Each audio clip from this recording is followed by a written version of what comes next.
आज हम एक बहुत अच्छा क्वेश्चन करने जा रहे हैं जो कि कॉम्पिटिटिव एग्जामिनेशन के लिए इम्पोर्टेंट है और आ भी सकता है, और ये JEE का क्वेश्चन है जो कि पहले आ चुका है। तो देखें कि क्वेश्चन क्या है। ये मल्टीपल ऑप्शन टाइप है, मतलब एक से ज्यादा ऑप्शन सही हैं और हमको देखना है कि कौन कौन से ऑप्शन सही हैं। तो क्वेश्चन क्या है? The question is fusion of MnO2 with KOH in presence of oxygen produces a salt W. Alkaline solution of W upon electrolytic oxidation yields another salt X. The manganese containing ions present in W and X respectively are Y and Z. Then 4 options are given. A, B, C, D करके 4 options दिए हैं। इनमें से कितने options सही हैं और कौन कौन से options सही हैं ये हमें बताना है। तो अब इसके लिए, चूंकि ये एक टेक्स्ट रिएक्शन है, मेरा सुझाव तो ये है कि इसको डायग्रामेटिकली इस प्रकार से हम बना लें, जिससे कि इसको हम बोलते हैं मैपिंग ऑफ द रिएक्शंस। इसकी हम मैपिंग कर दें कि किस तरह से क्या कौन सा पदार्थ बनता है और उसको इसमें क्या संकेत दिया गया है, किस शब्द से दर्शाया गया है। तो देखिए, अब ये है मैंगनीज डाइऑक्साइड, पोटेशियम हाइड्रोक्साइड और ऑक्सीजन को ब्लो करने से, ऑक्सीजन के साथ गर्म करने से, काफी गर्म करने से, इतना गर्म करने से कि वो फ्यूज हो जाए, पिघल जाए, तो एक पदार्थ बना है डब्लू। अब ये रिएक्शन हम पढ़ चुके हैं, तो बड़ी आसानी से हम इसको अगर हम अध्ययन करें तो हम कह देंगे कि ये पोटेशियम मैंगनेट बना है, पोटेशियम मैंगनेट। और इसी को अगर हम डिजॉल्व कर दें, पानी में घोल जाता है, और थोड़ा सा अल्कली मिला दें, तो इलेक्ट्रोलिसिस करें, तो electrolytic oxidation of alkaline solution of W gives A salt X। कोई सॉल्ट बनता है जिसको कि X कहा गया है, और W में और X में दो आयंस हैं जो कि मैंगनीज के आयंस हैं, मैंगनीज कंटेनिंग आयन, और उनको Y और Z से बताया गया है। तो अब हम बड़ी आसानी से बता सकते हैं कि W क्या है और मैंगनीज कंटेनिंग आयन W में क्या होगा। क्योंकि हम कह सकते हैं कि ये फ्यूजन से पोटेशियम मैंगनेट बना है, तो नेचुरली Y मैंगनीज कंटेनिंग जो आयन जो होगा वो होगा मैंगनेट आयन, और मैंगनेट आयन का स्ट्रक्चर इस प्रकार से है। और जब हम इलेक्ट्रोलिटिक ऑक्सीडेशन करेंगे, फिर एक मैंगनीज कंटेनिंग आयन बनता है जो परमैंगनेट आयन होता है।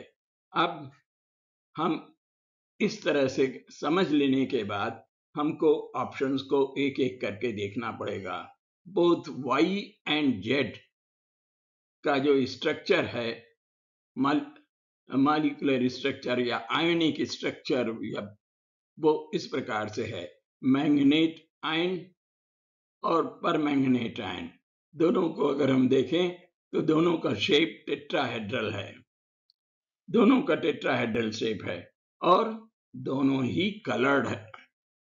Manganate ion is green in colour, whereas permanganate ion is purple in colour. इस तरह से ऑप्शन ए सही है। अब चलें ऑप्शन बी की तरफ। तो Y को ये कह रहे हैं it is diamagnetic while Z is paramagnetic, और यह गलत है, क्योंकि Y जो है वो मैंगनेट आयन है, जिसमें कि मैंगनीज का ऑक्सीडेशन स्टेट इज 6 है। In MnO2 negative, the oxidation number of manganese is +6. There are 2 unpaired electrons, hence it is paramagnetic. Diamagnetic नहीं है, paramagnetic. However, in manganate and MnO4 negative, the oxidation number of manganese is 7. यहाँ पर oxidation number manganese का 7 है, और यहाँ पर manganate में 6 है। और क्योंकि यहाँ मैंगनीज में ऑक्सीडेशन स्टेट 6 है, 7 है, पर मैंगनेट में तो जब हम कॉन्फ़िगरेशन निकालेंगे मैंगनीज का 6 का, तो वो हो जाएगा Ar3D14S0, एक अनपेयर्ड इलेक्ट्रॉन है, therefore this will be paramagnetic। और जबकि ये ऑल पेयर्ड इलेक्ट्रॉन्स हो जाते हैं, सातों इलेक्ट्रॉन इसमें निकल जाते हैं, इसलिए ऑक्सीडेशन नंबर मैंगनीज का इसमें 7 है, और this contains all paired electron and therefore this is diamagnetic. तो हम बड़ी आसानी से और सेफली हम ये कह सकते हैं कि ये ऑप्शन बी गलत है। अब तीसरे ऑप्शन की अगर देखें तो हमने यहां पर दर्शाई है, there is a pi d pi p pi bond in both the ions. P orbitals of oxygen and d orbitals of manganese are bonded together, as जैसा कि स्ट्रक्चर से यहाँ दिखाया भी गया है। और फिर चौथे ऑप्शन, इसलिए हम कह सकते हैं कि ऑप्शन सी भी सही है। और अगर चौथे का ऑप्शन की ओर देखें तो थोड़ा ध्यान देना होगा, there is a disproportionation reaction. Y undergoes a disproportionation reaction to give Z and MnO2। इस Y से Z बनता है कब? जब हम उसमें एसिड मिला दें, एसिडिक सॉल्यूशन।